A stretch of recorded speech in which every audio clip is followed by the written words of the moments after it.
Bedroom में एक लाश है।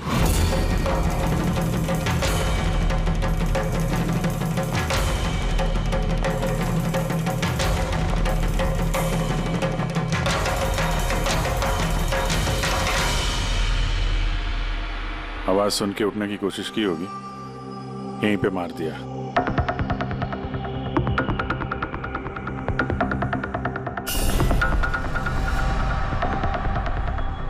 तिजोरी से क्या क्या कुछ मालूम है? सर 10 करोड़ के हीरे थे। 2 हफ्ते पहले मैंने पॉलिश के लिए दिए थे, सारे के सारे चले गए। हीरे? सर बाथरूम में हथियार है।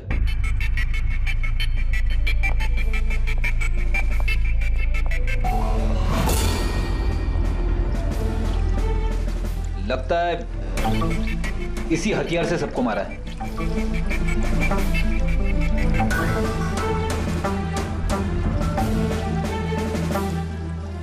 अच्छा खासा साफ कर दिया है, वो भी साबुन से। लगता नहीं इस पे कोई सुराग मिलेगा। बहुत ही खतरनाक खूनी है यार। पहले 3 खून करता है, अबे यहीं बाथरूम में बैठ के हथियार साफ करता है। साइकोपैथ। अच्छा, इन हीरों के बारे में कोई और भी जानता था? सर 3 लोग जानते थे। कौन है? आइए बताता हूँ सर। एक सेठ भाई का भतीजा करुणेश, 2 एम्प्लॉय थे, सतीश और सर मानिक। आइए सर मैं दिखाता हूँ।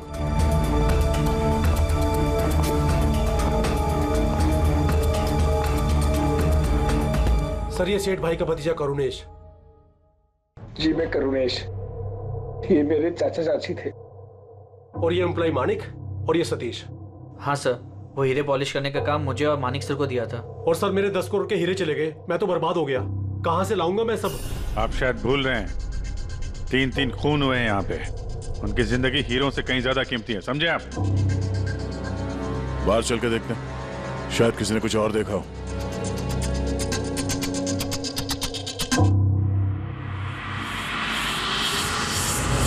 हमें कल रात की सीसीटीवी फुटेज चाहिए। ये कैमरा चल रहा है ना? हाँ साहब, लेकिन कल रात 2 से 3 बजे के बीच लाइट कट गई थी साहब।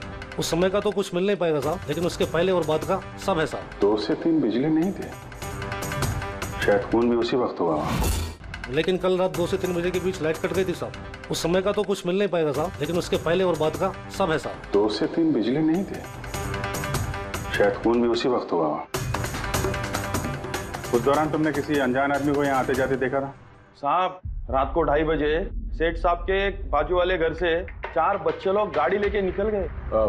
वो फ्लैट किसका है? वो प्रेरणा मैडम का। प्रेरणा मैडम और उनके मम्मी पापा वहाँ रहते हैं। पिछले हफ्ते भर से उनके मम्मी पापा बाहर गांव चले गए और उनकी गाड़ी लेके सब गए। हाँ सर, वो जल्दी में थे और कुछ परेशान भी थे। हमने ज्यादा ध्यान नहीं दिया क्योंकि हम लोग बिजली के चक्कर में परेशान थे। तो गाड़ी की डिटेल है तुम्हारे पास? मिलेगी ना सर? ये बच्चे जरूर कुछ जानते होंगे इसके बारे में।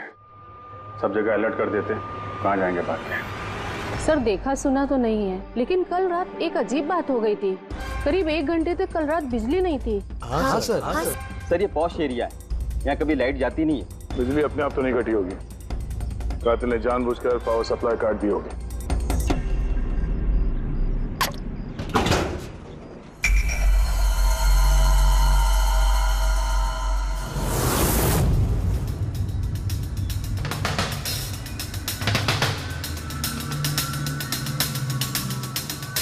सर ये देखिए, छेड़छाड़ तो हुई है। जिस आदमी ने ये वायर काटा है उस आदमी को बहुत अच्छे तरीके से पता था कि अगर ये वायर काटेगा तो पूरे एरिया की लाइट चली जाएगी। और हर सोसाइटी की भी। जी ठीक है, थैंक यू। साफ है, किसी ने रात को 2 बजे इस जंक्शन बॉक्स से पावर सप्लाई कट कर दिया था, जिससे सोसाइटी का जो सीसीटीवी कैमरा है वो ऑफ हो जाए। उसके बाद वो कंपाउंड में घुसा और मिस्टर सेठ के घर में घुस गया। और करीब 2:15-2:30 बजे खून किया होगा, हीरे चुराए और वहां से निकल गया हो। और फिर 3 बजे बिजली आ गई वापस।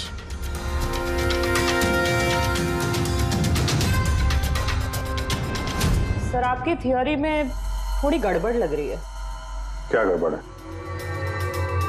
उन तीनों की मौत 2 से 3 के बीच नहीं हुई है। क्या? तो फिर मौत कब हुई? इसके लगभग 1-1.25 घंटे पहले। मतलब 1:15 से 1:15 बजे के बीच। ये कैसे पॉसिबल है सर? इन तीनों की बॉडी का टेम्परेचर और बॉडी के अंदर की स्थिति यही बताती है कि इनकी मौत 1:15 से 1:15 बजे के बीच में ही हुई।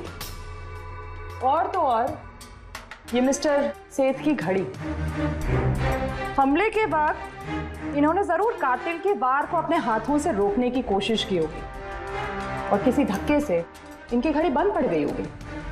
इस बंद घड़ी का समय दिखा रहा है 12:55। 12:55? तो अगर मौत 1:15 से 1:15 बजे के बीच हुई तो कातिल उसके पहले आया होगा। लेकिन बिल्डिंग की लाइट तो 2 बजे तक चल रही थी सर, और सीसीटीवी कैमरे भी काम कर रहे थे। और बिल्डिंग में सिक्योरिटी भी काफी अच्छी है सर। और सर एक वॉचमैन तो मिस्टर सेठ के घर के नीचे ही खड़ा था। हमने तो सीसीटीवी फुटेज चेक किया था, 2 बजे तक तो कातिल अंदर आया नहीं। तो आया कब? और फिर कातिल ने मर्डर करने के 1 घंटे बाद पावर कट क्यों किया? रेडी? हाँ रेडी। अच्छा, वेरी गुड सर। रेडी ने उन चारों बच्चों को पकड़ लिया है। शहर से बाहर भागने की कोशिश कर रहे थे, वाशी ब्रिज के पास पकड़ लिया उन्हें। Great work. चारों को यहाँ ब्यूरो में लेकर आने को कहो।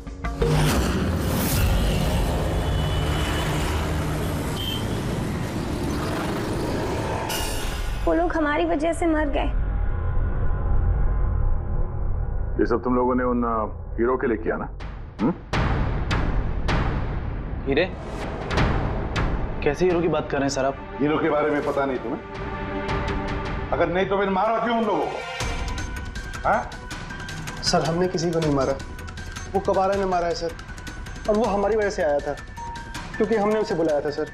ये कबारा कौन है? वो एक मशहूर सीरियल किलर और लुटेरा है। एक मिनट, ये वो 1940 वाला कबारा तो नहीं है? इसके बारे में पढ़ा है सर, जिससे लोगों को लूटता नहीं था बल्कि बहुत बुरी तरीके से उनकी हत्या कर देता था। हाँ वही है। अरे लेकिन उसको तो मर के 50 साल हो गए, तुमने उसे बुलाया कैसे? हम लोग एक हिस्ट्री प्रोजेक्ट बना रहे थे, तो हमें लगा कि रियल लुटेरे को बुलाएंगे तो और अच्छा होगा, तो इसलिए हम उसकी आत्मा को बुला रहे थे। लेकिन सब गड़बड़ हो गया। कुछ भी हो जाए हाथ मत छोड़ना। कबारा, कबारा, कबारा, कबारा, कबारा, कबारा, कबारा। तुमने हाथ क्यों छोड़ दिया रवि? तुम्हें पता है कितना खतरनाक हो सकता है?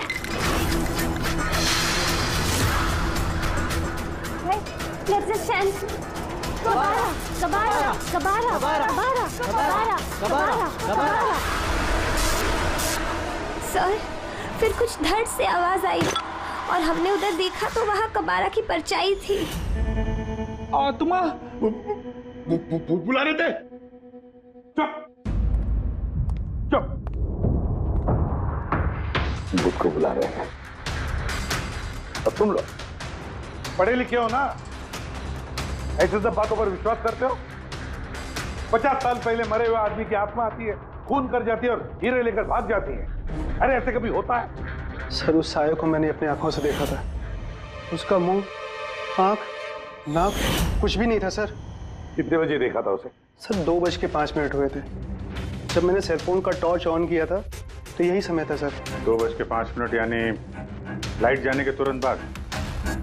यानी कातिल अकेला नहीं था, कोई और भी था उसके साथ में? वो कबारा था सर। हाँ सर, हम लोग बहुत घबरा गए थे और हम लोग वहां से मोनिका के हॉस्टल पे भाग गए। सर वो मैंने आप लोगों से एक बात छुपाई। एक्चुअली उस रात दोस्तों को डराने के लिए मैंने फ्लैंचाइट के साथ छेड़छाड़ की, उसे अपने पैरों से हिलाया और मैग्नेट के जरिए ब्लड और कबारा लिखा था सर। सॉरी सर, लेकिन वो साया और वो डरावनी शक्ल मैंने देखी थी, वो कबारा की आत्मा थी सर। एक बात अच्छी तरह से याद रखना, ये आत्मा वात्मा सब बकवास है। पंकज, इस सबके घर पर फोन करो, बुला लो घर वालों को, बोलो लेकर जाए यहाँ से इनको। अभिजीत, इन बच्चों ने कुछ न कुछ तो देखा जरूर है, कुछ तो देखा है, और जो कुछ भी देखा है ना उसका संबंध इन 3 हत्याओं से है। पता लगाना पड़ेगा है कौन ये साया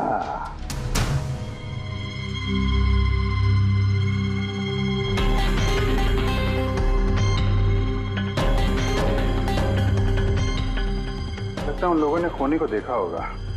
हाँ सर, और खूनी कब आ रहा है? अरे यार बालकनी में चल के देखते हैं, कोई ना कोई सबूत छोड़ के गया होगा तुम्हारा कबारा।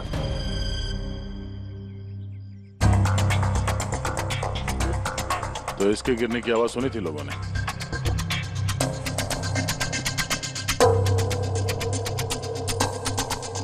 सर वो सेठ जी की बालकनी है, तो खूनी वहां से भागते हुए यहाँ पर आया होगा, तभी ये गमला गिर के टूट गया होगा। देखो जरा भाई।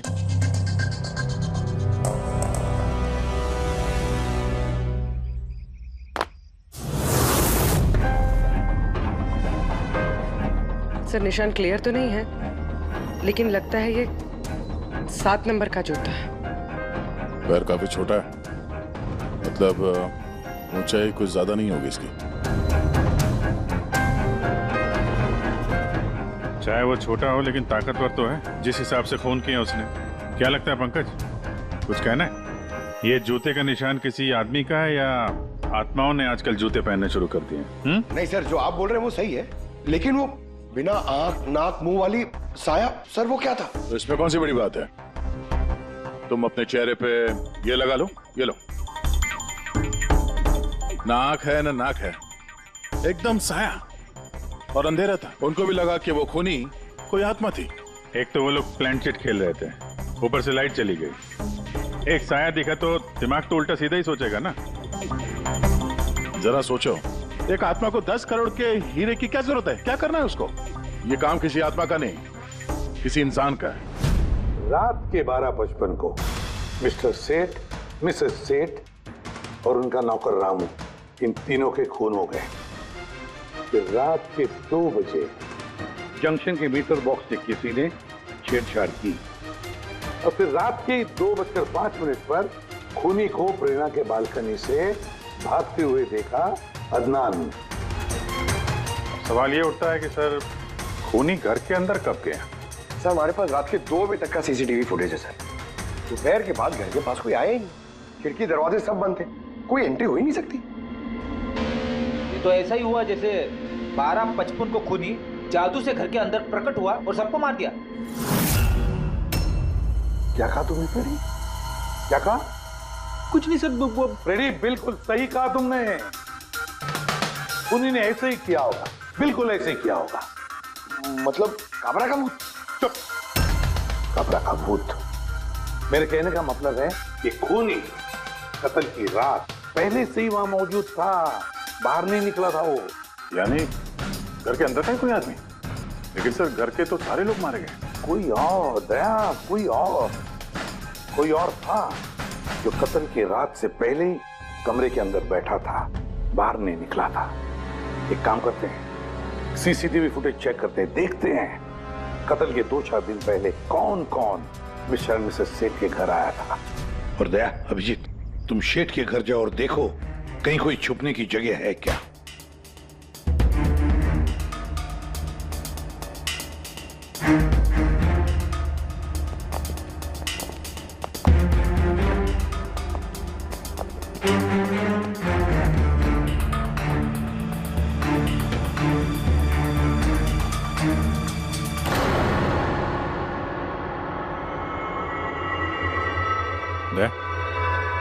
ये चींटियां देखो ऊपर जा रही हैं।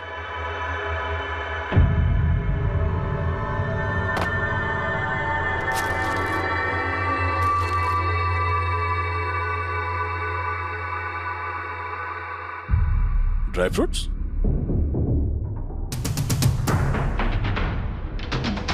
ड्राई फ्रूट लेके वहां ऊपर छुप के बैठा होगा। जगह भी अच्छी है छुपने की, मौके के इंतजार में। लेकिन ये घर के अंदर घुसा कब होगा?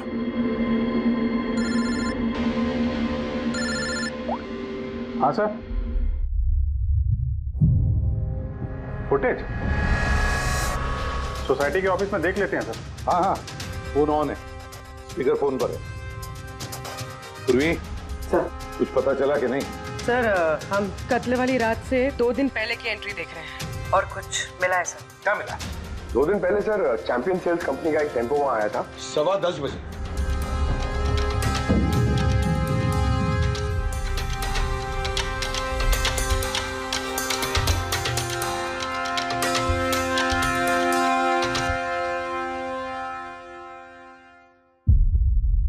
और सर उसके दूसरे दिन यानी कत्ल से 1 दिन पहले चैंपियन सेल्स का टेक्नीशियन मिस्टर सेठ के घर आया था। 1 घंटे रुका रहा और फिर चला गया।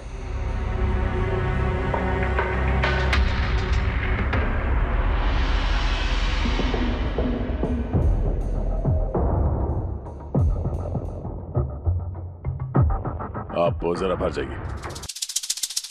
2 लोग आए थे फ्रिज डिलीवर करने के लिए और दूसरे दिन दूसरा आदमी शायद फ्रिज इंस्टॉल करने के लिए, पर 1 घंटे में निकल गया। इसका मतलब है अगर खूनी वहां पर था तो उसने अपने सुराग छोड़े होंगे वहां पर। साळुंखे को बोलो सेठ के घर चले जाए।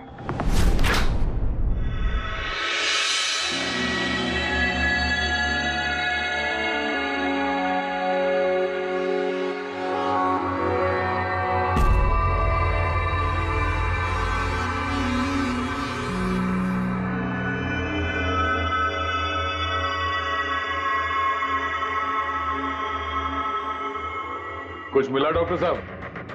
हाँ मिला, इलेक्ट्रोलाइट्स। हाँ, सोडियम क्लोराइड, यूरिया, वो सभी कुछ जो एक आदमी के पसीने में होता है। अच्छा, इसका मतलब कि खूनी जो है वो इस फ्रिज के अंदर बैठ के आया। जब डिलीवरी हुई फ्रिज की उसके अंदर छुप के आया और घर में घुस गया। हाँ सर, कुछ दिन पहले मैंने नया फ्रिज लिया था। कंपनी वाले डिलीवरी के बाद फ्रिज खोलने नहीं देते और 1-2 दिन के बाद जब इंस्टॉलेशन वाला आता है वो फ्रिज खोलता है। तभी मिस्टर सेठ और उनके घर वालों को पता नहीं चला कि कोई और घर के अंदर घुस के बैठा है। बिल्कुल, वो आदमी फ्रिज में घुस करके बैठा होगा। फ्रिज में उसे गर्मी लगी, गर्मी से पसीना आया और वो पसीना फ्रिज में रह गया। लेकिन सालुंखे साहब, फ्रिज का कार्टन तो सील होता है, तो फिर खूनी अंदर आया कैसे और वो सांस कैसे ले रहा था?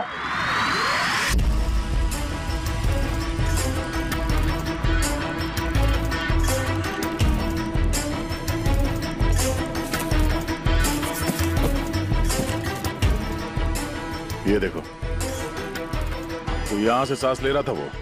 ये तो ट्रोजन हॉर्स वाली कहानी हो गई। Trojan horse? अब ये क्या है? यार, एक बहुत बड़ा लकड़ी का घोड़ा, लेकिन अंदर से खाली, खोखला। अंदर से खोखला? हाँ, जिसके जरिए ग्रीक सैनिकों ने ट्रॉय में घुसपैठ की थी। ग्रीक सैनिकों ने एक बहुत बड़ा लकड़ी का घोड़ा ट्रॉय में भेजा जिसमें सैनिक पहले से ही थे।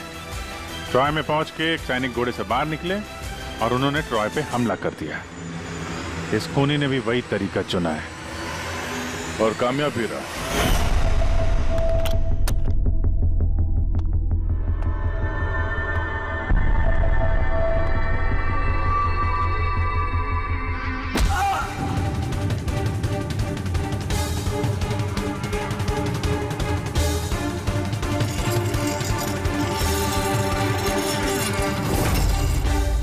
कौन हो तुम?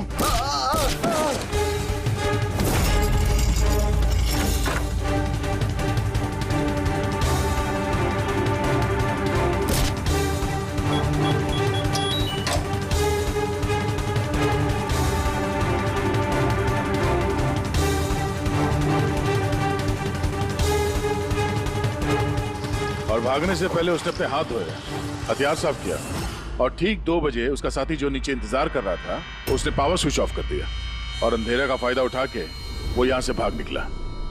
भागते भागते वो प्रेरणा की बालकनी में गया जहाँ उसने वो गमला गिराया।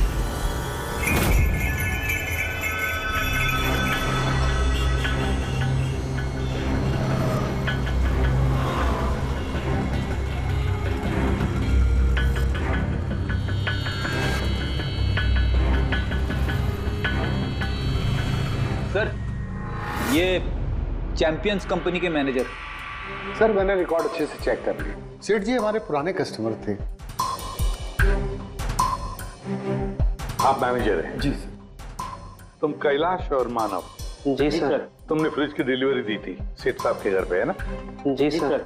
और तुम राणा हो, तुमने फ्रिज इंस्टॉल किया? जी सर। लेकिन क्या हुआ सर? मिस्टर सेठ, उनकी पत्नी और उनके नौकर का खून हो गया है। खून? लेकिन साहब हम लोगों ने तो कुछ नहीं किया था साहब।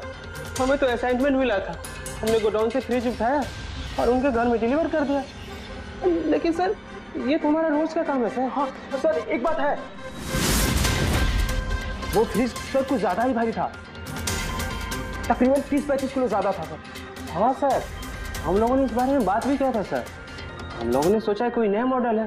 सर मैंने इन लोगों का लॉगबुक चेक किया। ये दोनों 9 बजे गोडाउन पहुंचे थे और 9:30 बजे टेम्पो में फ्रिज को लोड किया और 10:15 बजे इन लोगों ने वो फ्रिज मिस्टर सेठ के घर पे डिलीवर करके वहां से निकल गए। इस दौरान तो कोई आदमी फ्रिज के अंदर नहीं जा सकता। जो भी हुआ है 9:30 से पहले ही हुआ होगा सर। सर ये खूनी रात को ही फ्रिज में घुस के बैठ गया होगा। मिस्टर राणा, आप गए थे वहां पे फ्रिज इंस्टॉल करने के लिए, तो फ्रिज के पैकिंग में आपको कुछ गड़बड़ लगी? ऐसा लगा हो कि छेड़छाड़ की गई है पैकिंग के साथ? कुछ खास नहीं था सर, बस पैकिंग अच्छी नहीं थी। कार्टन और अंदर का थर्माकोल बिल्कुल टूटा हुआ था, जैसे किसी चूहे ने काटा हो। मुझे ये बात अजीब लगी, इसलिए मैंने फ्रिज को चेक किया। फ्रिज बिल्कुल परफेक्ट था सर, उसमें कोई डैमेज या फॉल्ट भी नहीं था। इसलिए मैंने उन लोगों को ये बात नहीं बताई कि वो लोग फ्रिज वापस कर देते और हमारी कंपनी का नाम खराब हो जाता। थर्मोकोल तोड़ के दरवाजे में फंसा दिया होगा ताकि सांस ले सके। हाँ, ये फ्रिज का वजन 30-40 किलो से ज्यादा था और जूतों के निशान जो मिले वो 7 नंबर के जूतों के थे। मतलब ये आदमी कोई एवरेज कद का इंसान नहीं है, इसीलिए तो फ्रिज के अंदर फिट हो गया। मैनेजर साहब। जी सर। सेठ साहब के घर पे जो फ्रिज भेजा है बिल्कुल वैसा ही फ्रिज यहां पर मंगवा लो। ठीक है सर। ढेंचू को बुलाओ।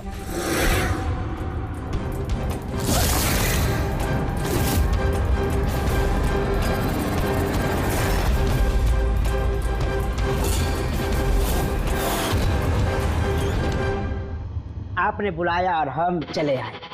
अरे वाह, कैसे हो रेचू? अरे सर, क्या बात है, इतने टाइम बाद मिल रहे हो, सब ठीक ठाक है? अभी तक तो बिल्कुल ठीक ठाक हूँ। अब आप लोगों ने मुझे सीआईडी में जब बुला ही लिया है तो देखते हैं आगे आगे होता है क्या। अब ध्यान से सुन लो। 3 खून हुए हैं और हमें यकीन है कि खूनी उस फ्रिज के अंदर बैठकर छुपकर घर के अंदर घुसा, 3 लोगों का खून किया और भाग गया। इस फ्रिज के अंदर? हाँ, इस फ्रिज के अंदर। और सर? और तुम्हें हाँ, बस वैसे इस फ्रिज के अंदर जाना है और बैठना है। सर मुझे फ्रिज के अंदर जाना है? हाँ। वो फ्रिज का दरवाजा बंद हो जाएगा? बिल्कुल। तुम्हें फ्रिज के अंदर बैठकर बाहर निकलने की कोशिश करनी है। कैसे बाहर निकलोगे हमें दिखाओ। लेकिन सर थोड़ा एक गिलास पानी मिलेगा? हाँ मिलेगा, फ्रिज के अंदर जाओ, बैठकर पियो। चलो। जी जी जी सर। चल ढेचू, चल जा सूली पे। अब हो जा भरने के लिए तैयार। जा रहा हूँ सर।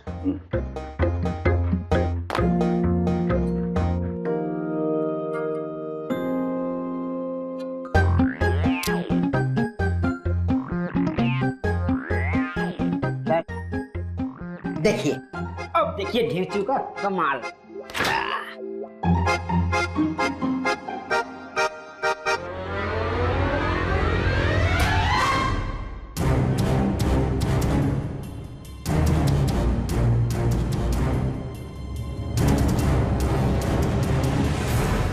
ढेंचू, ढेंचू, बाहर आने की कोशिश करो। सर अंदर से खुल नहीं रहा है, आपको हेल्प करनी पड़ेगी। ढेंचू,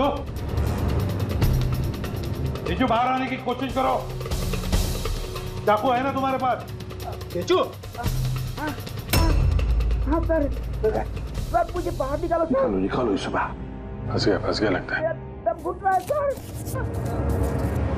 भेजो भेजो। अरे दरवाजा खुल गया। अरे खुल गया। भेजो। देखो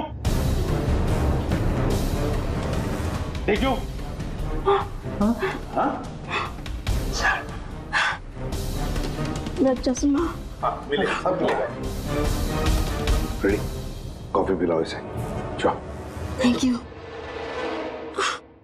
मुझे लग ही रहा था कुछ ना कुछ तो गड़बड़ जरूर है। सेठ के फ्रिज का जो कार्टन है, जो बॉक्स है, उसे इतनी सफाई से काटा है बाहर से। अंदर से बैठ के कोई काट ही नहीं सकता बॉक्स को वैसे। जरूर किसी ने बाहर से काटा है उस खूनी को बाहर निकालने के लिए।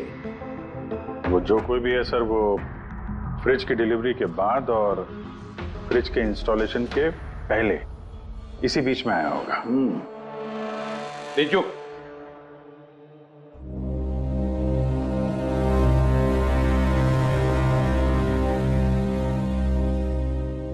नीचू काम करो। हमारा ये खूनी दुबला पतला है, 30-40 किलो का है, मगर ताकतवर है। तुम्हें ऐसे आदमी को ढूंढना है जिसके पास अचानक से ढेर सारा पैसा आया है, जो जुए में उड़ा रहा है, नाच गाने में पैसे उड़ा रहा है। ऐसा आदमी वही हमारा खूनी है। सर सर फ्रिज की डिलीवरी और इंस्टॉलेशन के बीच मिस्टर सेठ के घर 3 लोग आए। सर पहला है पन्ना लाल। हाँ पन्ना लाल सूरत से हीरे लेकर आया था और रात को मिस्टर सेठ के घर में ही ठहरा था। सर वो हीरे तो उसी के थे, वो उनके लिए खून क्यों करे? हो सकता है उसने इन हीरों का इंश्योरेंस करवाया हो और इंश्योरेंस कंपनी से दुगना फायदा कमाने के चक्कर में ये सब खेल खेला उसने। और सर दूसरा है मानिक, वो मिस्टर सेठ की कंपनी में काम करता था। हीरो की पॉलिश तो इसी ने की थी ना, क्या पता सर इसकी नीयत खराब हो गई हो। तीसरा है मिस्टर सेठ का भतीजा करुणेश। हाँ सर, ये करुणेश उनके यहाँ रहता नहीं था, उनकी कंपनी में काम करता था और हीरो के बारे में उसे सब कुछ पता था। हो सकता है लालच में आकर उसने उन लोगों का खून कर दिया। Thank you. हाँ नीचू बोलो। सर एक आदमी है विक्टर, सर उसका हुलिया सेम टू सेम वैसा ही है जैसा आप लोगों ने बताया था। और सर वो बड़ी आसानी से फ्रिज में समा सकता है। और सर कुछ दिनों से वो बड़ी ही बहकी बहकी बातें कर रहा है, जैसे उसे कोई कुबेर का खजाना हाथ लगने वाला हो या फिर कोई खजाना हाथ लग गया हो। सर वो बड़ा ही सल्की और खूंखार टाइप का आदमी है। सुना है कुछ साल पहले वो सीरियल किलर भी रह चुका है। सर एक और सबसे इम्पोर्टेंट बात, खून अगर विक्टर ने किया है तो अपने पास ज़्यादा वक्त नहीं है सर। या तो देश छोड़ चुका होगा या फिर देश छोड़ने की फिराक में होगा। विक्टर तो मोहरा है, उसके पीछे दिमाग कोई और ही है। ये विक्टर देश छोड़कर भागने की सोच रहा है। भाग के जाएगा कहाँ सर, भागने देंगे तब ना। इसके फोन के लोकेशन से पता कर लेंगे कहाँ छुप के बैठा हुआ है। बहुत मेहनत है सीआईडी में। सर यही कहीं है ना? आड़े जो उसके मोबाइल का लोकेशन वहीं आसपास कहीं दिखा रहा है। फोन करने के बाद से वहीं पे छुपा हुआ वो। ठीक है।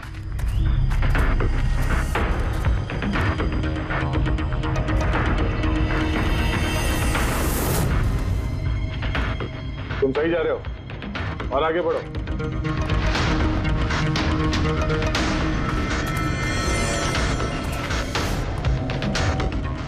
पंकज सर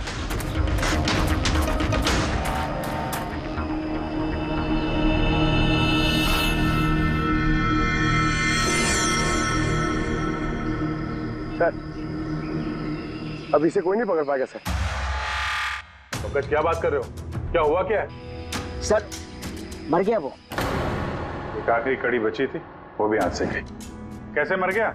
सर पे किसी ने पत्थर से या किसी चीज से मारा है सर, और मर के भी बहुत टाइम हो गया सर। बॉडी से बहुत बांस आ रही है, बहुत बुरी हालत में है बॉडी। ठीक है पंकज, एम्बुलेंस बुलवा लो और तुम लोग वहां से निकलो। Okay sir. ओके। जैसे काम हो गया उसको ठिकाने लगा दिया और लाश को कहीं फेंक दिया। सर उन तीनों मर्डर्स के बाद ही विक्टर की फोन की लोकेशन वहीं दिखा रही थी। अच्छा, किसने किसने किए होंगे खून? ये पन्नालाल, मानिक या करुणेश? पन्नालाल, मानिक या करुणेश? हाँ बोलता हूँ। अच्छा ठीक है, थैंक यू। ये पन्नालाल, मानिक और करुणेश, तीनों को फोरेंसिक लैब बुला लो। असली गुनहगार कौन है इसका पता चल गया। इस कार्टन के जरिए विक्टर को उस घर में भेजा गया था और ढेचू को अंदर भेज के ये बात तो प्रूव हो गई कि विक्टर अपने आप बाहर नहीं आया था। तो जाहिर है जरूर किसी ने उसकी मदद की है बाहर आने में। और जिसने भी उसकी मदद की वो इस सब का मास्टरमाइंड है, और वो तुम तीनों में से ही कोई एक है। ये आप क्या बोल रहे हैं? सर मैंने कुछ नहीं किया। आप लोग ऐसे कैसे बोल सकते हैं हमें? एक मिनट। किसी ने इस कार्टन को बड़े प्यार से बाहर से काटा, विक्टर को बाहर निकाला, फिर वापस डक्ट टेप से इस कार्टन को चिपका दिया। लेकिन इस कार्टन को चिपकाते वक्त उसने अपनी उंगलियों के निशान इस चिपचिपी इस जगह पर छोड़ दिए, जो अभी भी इंटैक्ट हैं,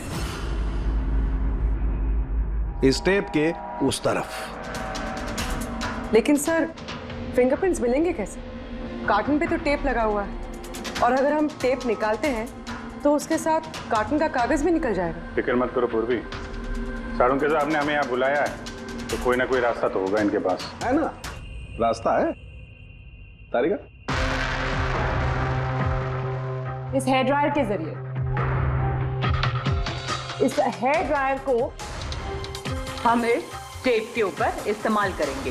इस ड्रायर के गर्म हवा से इस टेप के ऊपर का एडहेसिव गोंद कमजोर हो जाएगा।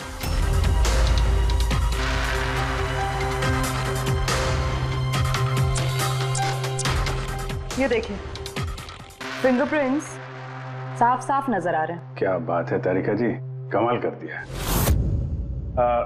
फिंगरप्रिंट्स एकदम साफ नजर आ रहे हैं। हाँ, अब बस इनमें से मैच करने की देरी है।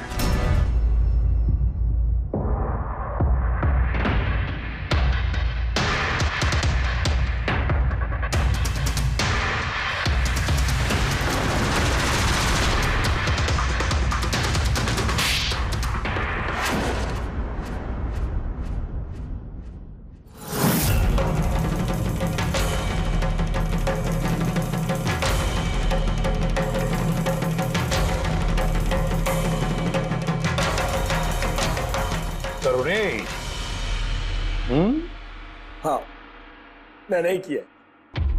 मुझे उन हीरो के बारे में पता था, और मुझे ये भी पता था कि वो लोग एक नया फ्रिज लेने वाले हैं। और तभी मुझे एक आइडिया आया। मैंने उस फ्रिज को ट्रोजन हॉर्स की तरह यूज करके विक्टर को उस घर में पहुंचाया। विक्टर को तो मैंने हीरो का लालच दे दिया था, और वो रात को वेयर हाउस जा पहुंचा और मौका देखकर अंकल के पर्ची वाले फ्रिज में जाकर छुपकर बैठ गया। फिर डिलीवरी के बाद तुम उनके घर गए और विक्टर को फ्रिज से बाहर निकाल लिया। उस रात मैं चाचा जी के घर पे ही रुका था।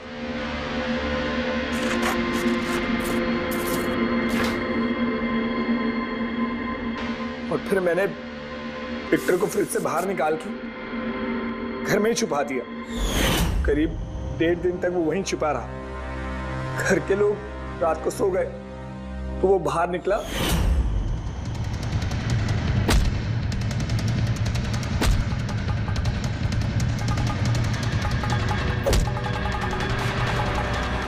उसने सबको मारा और फिर हीरे चुराकर मेरे पावर कट करने का वेट किया। ओह, तो इसीलिए विक्टर अपने हथियार और हाथ साफ कर रहा था, इलेक्ट्रिसिटी बंद होने का इंतजार कर रहा था, क्यों? जी, फिर मैं विक्टर को अपने साथ ले गया।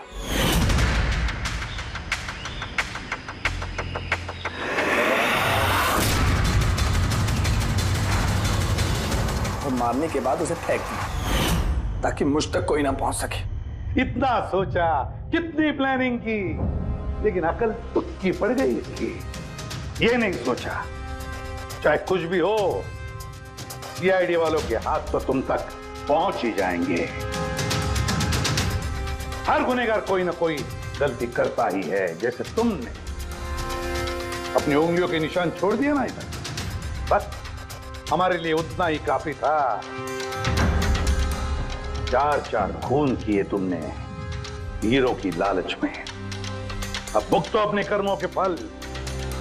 कड़ी से कड़ी सजा होगी तुम्हें, शायद फांसी। For more updates, subscribe to our channel, click the show links and enjoy watching the videos.